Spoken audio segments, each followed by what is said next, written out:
I'm Brian Hayes, creative director on EA Sports UFC 3. The game's coming out February 2nd of 2018.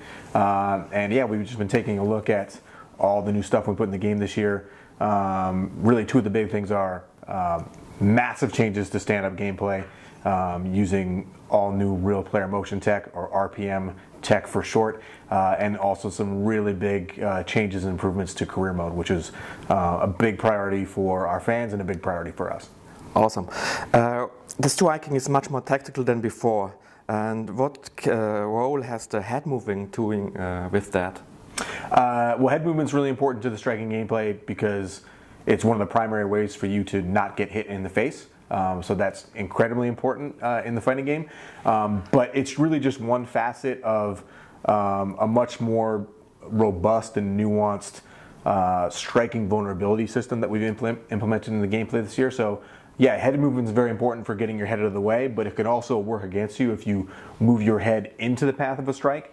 So with the new striking vulnerability system, we take all of those things into account. If I move my head out of the way and my opponent leaves himself open for a counter strike, that's very good for me. If I am predicting a certain strike from my opponent and I move my head a certain way and it's into the path of an incoming strike, like if I slip my head to the left and he throws a roundhouse kick from that direction, it can actually end up doing more damage to me than just a regular strike. So there's some real risk reward to how you use the defensive options available to you and how you use the offensive options available to you. And as I said, it's a much deeper and more nuanced sort of risk and reward striking gameplay system than we've ever had before. But it's super rewarding. Probably one of the best things about it that we've heard is that players say that they have a real sense of agency in their own defeat. And what they mean by that is, like, every time they get knocked out, and I know I have this experience, every time I've gotten knocked out when I'm playing this game, I know what I did wrong that led to me getting knocked out. So I always know that, yes, I opened myself up by throwing a big overhand and my opponent caught me in the middle of that, or I ducked down onto that uppercut, or I slipped into that roundhouse kick. I generally always know a half second before I got knocked out that I'm going to get knocked out.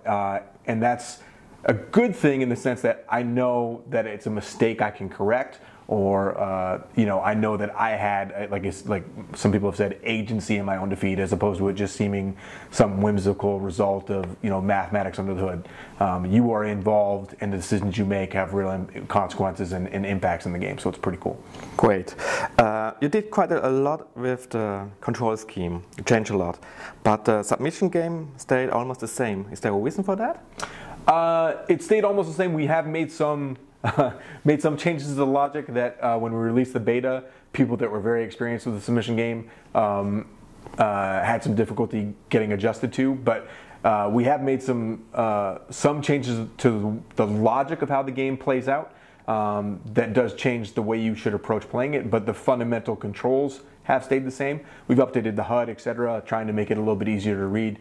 But one of the reasons was it's not an easy thing to do, to just conceptualize a new way to do submissions in a game like an MMA game or a game like EA Sports UFC, and we felt as though we have something pretty good going that allows players to really battle things out and allows us to account for a variety of different situations of players with differing skill sets or differing levels of stamina. What we really wanted to focus on is helping players understand how to play it. We still see a not insignificant number of players thinking that I just don't know how to use the sticks in the submission game. So we're making some big attempts to try and put content into the game that will make it easier for you to understand without being intrusive on your experience. Awesome. The animations look awesome, really realistic. How much work did you invest in that? And what did you change in the ways to accomplish that? The investment on the animation side of things was tremendous for this game. It's the short story is basically every animation we had for stand-up striking from UFC 1 and UFC 2 we crumpled up and threw in the trash and recaptured essentially everything for striking: locomotion, punches, kicks, elbows, knees, head movement, blocking, some knockdowns and hit reactions as well. There was a massive investment in animation, and one of the reasons we were able to do that was the implementation of the new gameplay animation technology, RPM, real player motion technology. We were able to do motion capture shoots much more efficiently now because of how that technology allows us to implement animation into the game. So whereas previously an endeavor like saying, hey, let's toss out everything that we have from the previous 2 iterations of the game and start from scratch would have been a completely bonkers concept if we were doing things the old school way. By implemented RPM tech and the new approach we have to doing motion capture for gameplay now, it was feasible, and the results have been significantly. It's a significantly different gameplay experience. Like you said, it looks far more authentic and realistic, and it's also far more responsive than the previous 2 iterations of the game. So we're really happy with the result. Awesome. In career mode, it's also about marketing your fighter. What do you do that it doesn't look too mechanic, and how do we have imagine this kind of marketing you're doing with your fighter?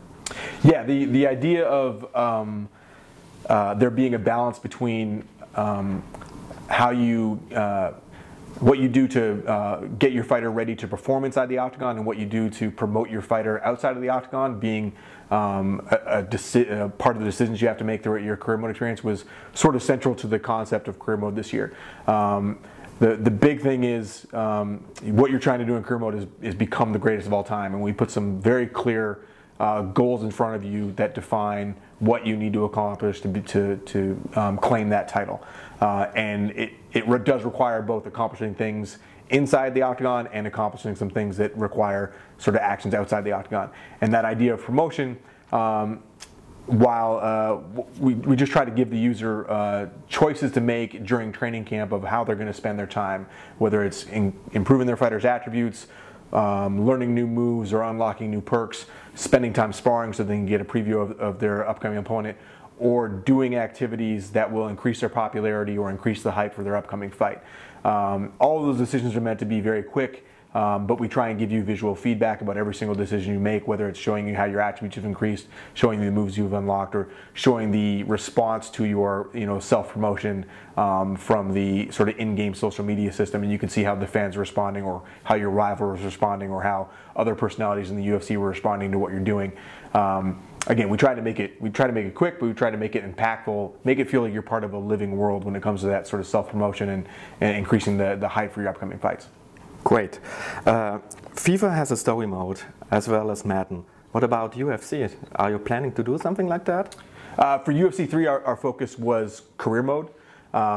Certainly, there's a lot happening in the world of sort of cinematic story campaigns in the sports gaming world. But for us, based on the feedback we heard from our fans on UFC 1 and UFC 2, and the popularity of career mode, that was really where we wanted to make our investment. It's a mode that a lot of players play, and it's a mode that a lot of our players really wanted to see some real improvements in. So as opposed to trying to address that desire by delivering a new mode altogether and not investing as much in career mode, we really wanted to invest in career mode, which is the mode we know people are playing and the mode we know they wanted us to spend time on. So I think story mode, a cinematic movie mode, etc., is something that we will certainly look at in the future of the franchise.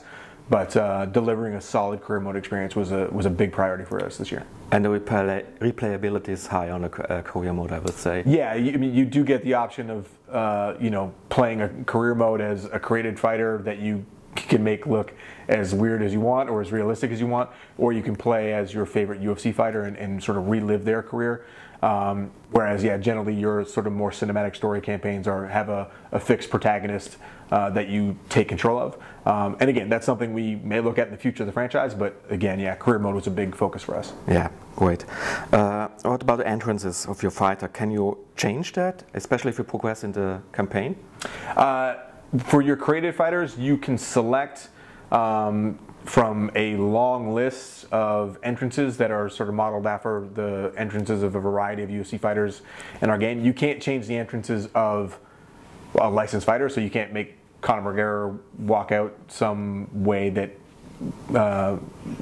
that your heart's content. But if you have a created fighter, you can choose to walk out like Conor McGregor or Max Holloway or Carlos Condit or what have you. You can choose the walkout style of any UFC fighter you want for your created fighter. Okay, just the microphone just went out for a second. It's okay again. Strange. Anyway, next question. Ultimate Team came into discussion almost a little shitstorm about the loot boxes. So what is your answer to that loot box problem, how I would call it?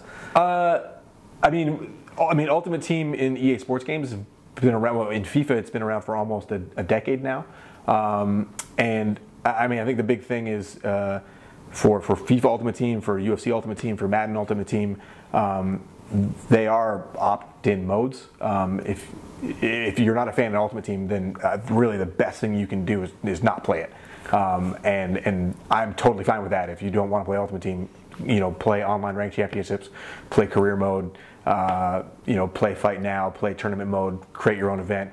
There's a lot of things you can do in EA Sports UFC and that have nothing to do with Ultimate Team. And if you want to do that, I think that's great. Awesome. Yeah, that would have been my answer as well. So, same opinion here. Any final words about the game? Anything you want to say? Anything we missed so far? I don't know that we've missed anything, but I mean, perhaps we have. But yeah, I mean, obviously, tremendous work went into overhauling the stand-up gameplay experience. We put a lot of effort into adding depth and new experiences, new choices to the career mode experience. Ultimate Team has undergone some significant changes as well to try to make that a more user-friendly experience. But we really didn't stop there. We also we added an offline tournament mode, so you can do an 8 or 16 person tournament. You can choose to have it with persistent damage throughout the tournament, so it's like those old school one night sort of affairs from 20 years ago. We added new tutorials in the game to help people learn how to play things like the submission game or get better at the ground game. We added an AI recording feature to practice mode, so you can go into practice mode and whip off a combo that you want to practice defending against or countering against. So yeah, a lot of things have gone into taking some big steps forward from UFC 2 to UFC 3. But certainly the biggest thing, and I think people have got their hands on it now, is the real player motion technology and how much more responsive the gameplay is, and what the strategic gameplay feels like is pretty huge. And we were really cool. It was really cool to see people get their hands on it and get the feedback on that after the beta recently. So we're looking to take that feedback and make sure things are really tight for launch, which is February 2nd. Awesome. Good last words. Thanks a lot for your time, and we're looking forward to the release. Thank you very much.